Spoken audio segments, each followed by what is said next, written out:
Ellarigu Namaskara and a very warm welcome to this, I suppose, the first event in the NGMA Bangalore in the calendar year 2013.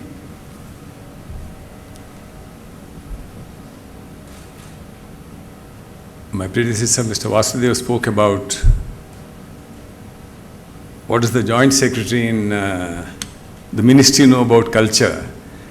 I was half scared that he will say, and what does the new Chairman Advisory Committee know about culture and art?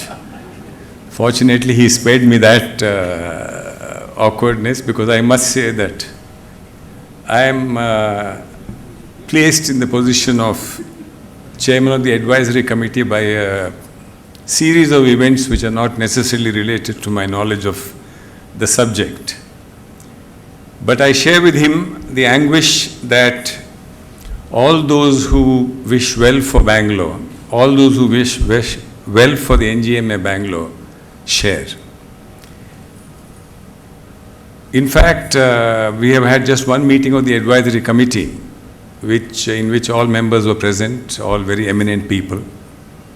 There is several issues relating to the functioning of the NGMA Bangalore. And each time they sort of said something very critical, they would turn to me and say, so what have you to say about this? I wanted to say that, look, I am also now just a member of the advisory committee. I mean, I am no longer in the government. But be that as it may, the truth is, government has its own ways, it moves in its own pace.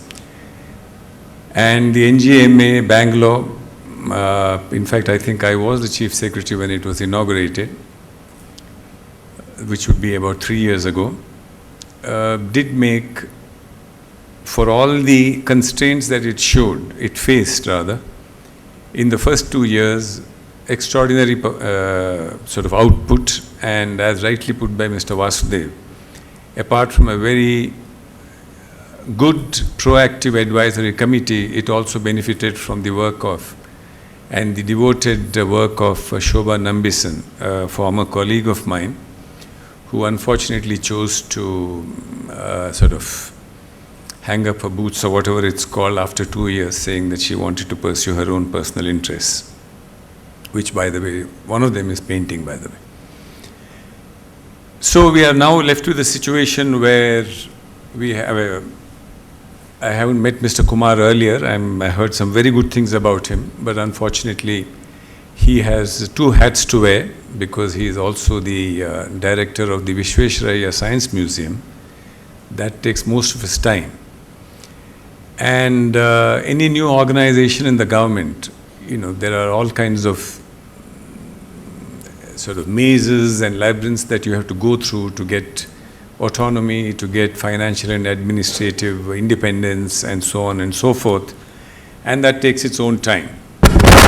So, the long and short of it is that I think the new advisory committee will have to look at some kind of innovative means of involving the Bangaloreans, of not really depending on the Ministry of Culture in Delhi. And I think it's a route which has already been pursued by NGMA Delhi rather successfully, where they work with the private sector, they work with the art specialists, galleries, sponsors, art lovers, and so on and so forth. But we will have to find our way through the kind of difficulties that we are facing.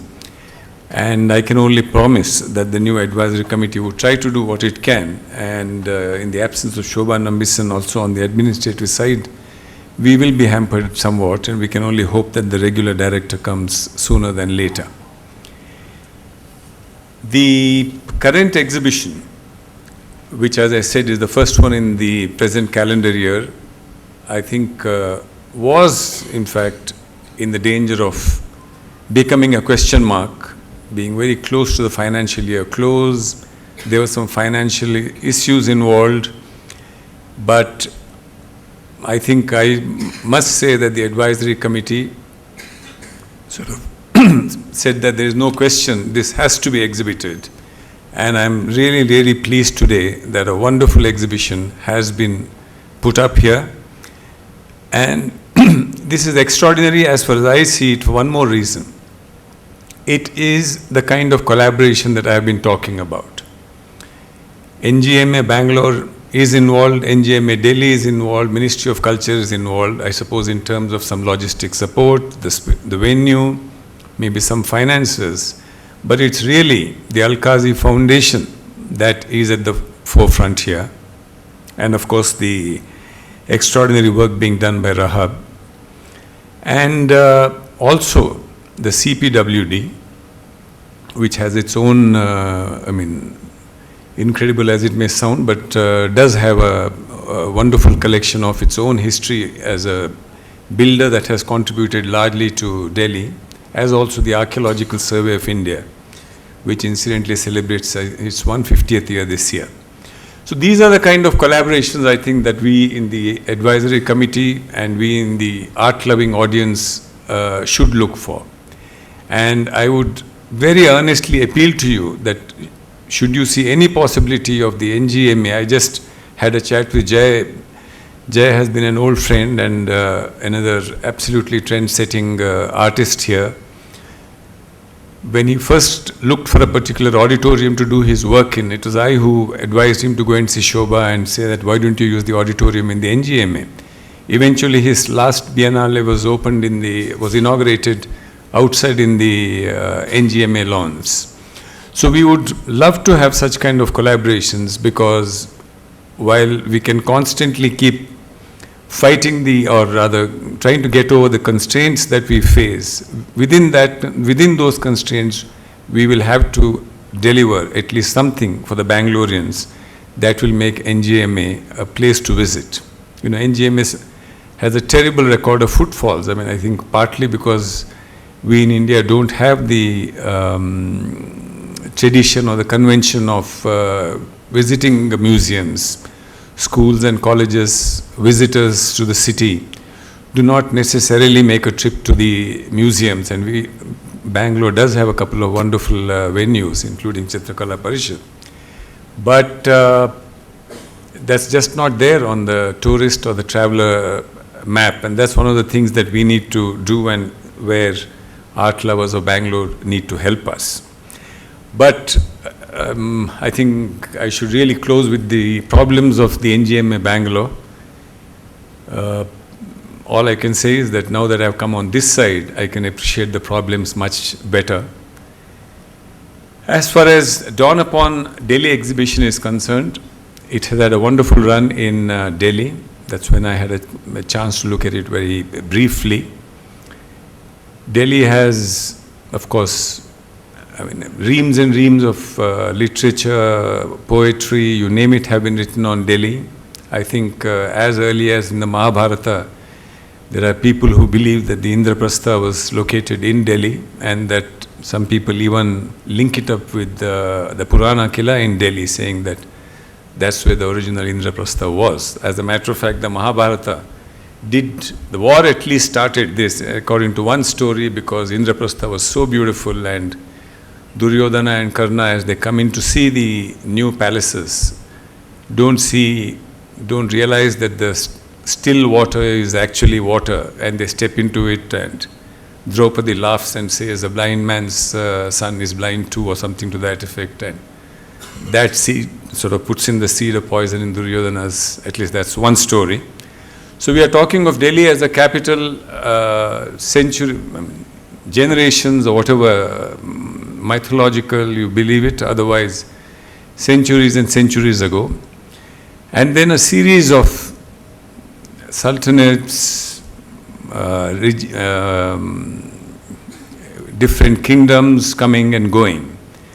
But I suppose in the mind of the modern day Indian, possibly Delhi as a capital has really got singed post the British decision to shift the capital from Kolkata to Delhi in 2011, exactly 100 years ago.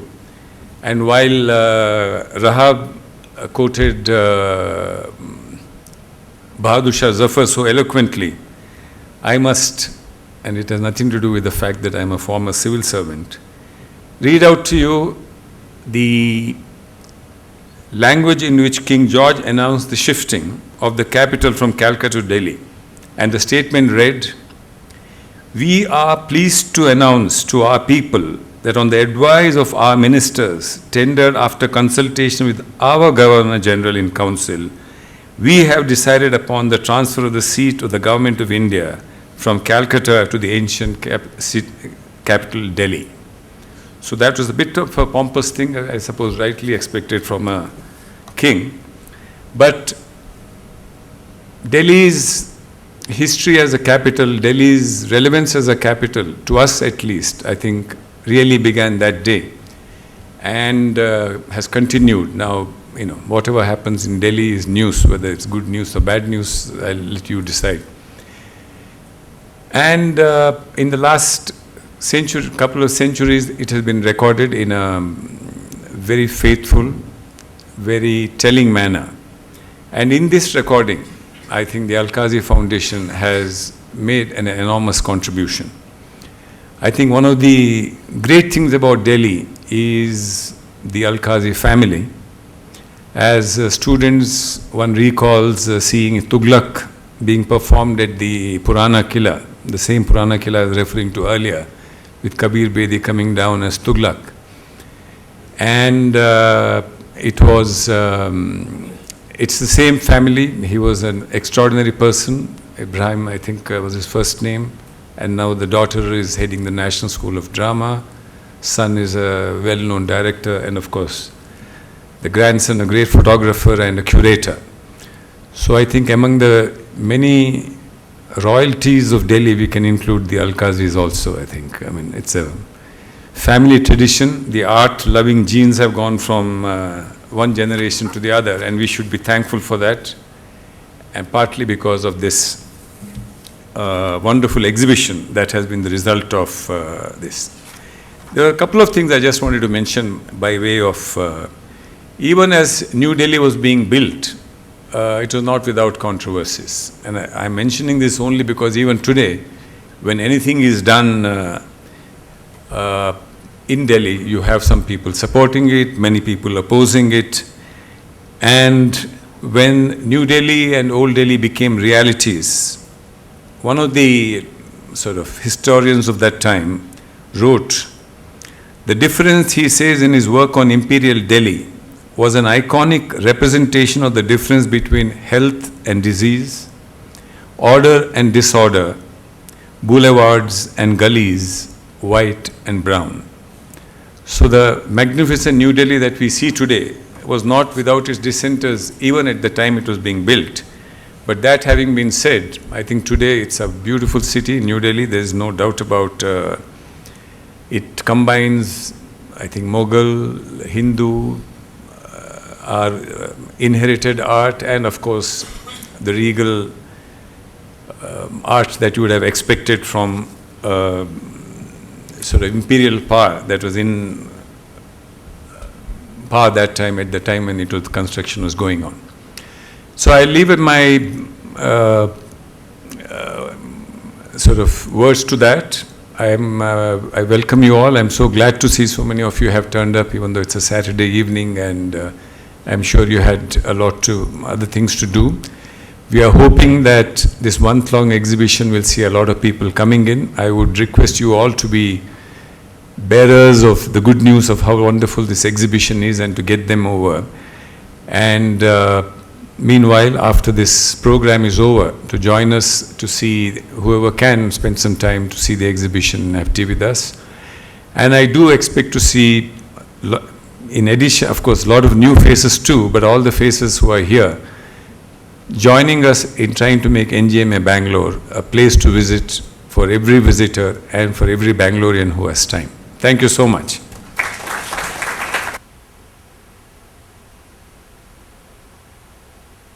Thank you, sir. We look forward for your guidance and suggestions in our future endeavors. This impressive exhibition was first showcased at NGMA Delhi and then at NGMA Mumbai. It will be on display in Bangalore until March 16, 2013.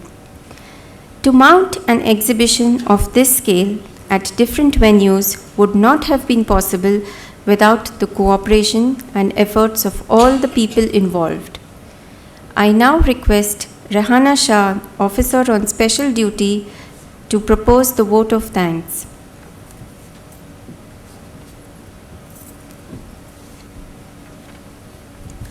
Hello, good evening to all of you. Honorable Chief Guest, Shri Sudhakar Rao, Eminent Artist, Shri S.G. Vasudev Ji, Director NGMA, Shri K.G. Kumar, distinguished guests, ladies and gentlemen. On behalf of the National Gallery of Modern Art, I would like to thank the Chief Guest, the Guest of Honor, the Director, the Curator for making this exhibition open for the Bangalore audience. Here I would like to give our thanks to Mr. S.M. Khene, the ex-director, for his encouragement and support extended to this NGMA. NGMA is proud that this exhibition is being inaugurated by our former Chief Secretary, Government of Karnataka, who is also the Chairman of the Advisory Committee of NGMA Bangalore. I especially thank him for gracing this occasion despite his preoccupation. I take this opportunity to express my gratitude to the curator Shri Rahab Alana from the Alkazi Foundation for the Art and his colleague Shri Deepak Bharatan, who have come all the way to mount the show as he has visualized, without which the exhibition would not have been possible. We also welcome Mrs. Amal Alana, Trustee and the Chairperson of the National School of Drama. We are indeed grateful to the lenders, collectors, which include the Alkazi Collection of Photography, the Archaeological Survey of India, the CPWD, the Habib Rahman Collection, and Shri D.N. Chaudhry's collection, who have loaned their valuable works to make this exhibition a grand success. I would also thank Vishveshwarya Industrial and Technological Museum for the cooperation extended for this exhibition. Last but not the least, my heartfelt thanks to NGMA officers and the staff who have worked tirelessly round the clock with great diligence and sincerity and made this exhibition success. In the end, I would like to thank all the audience for being here with us this evening. Thank you.